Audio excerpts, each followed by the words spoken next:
All right, I'm gonna show you how to do a pro level move from our very challenging move already, where we have our hands here. The base move is you lift off the floor, you push through both arms evenly, and my feet are on the far pedal so that when I bend, I can tuck and curl my pelvis under.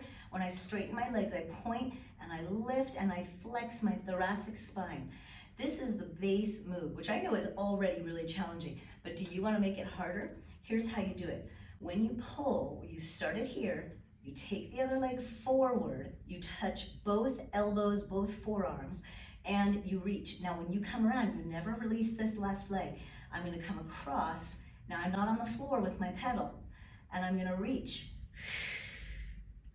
So it's my right leg moving while my arms are holding, and I'm working that pull, pull, pull, tuck, and pull, tuck while my straight leg is pushing. That's fun, you're gonna love it.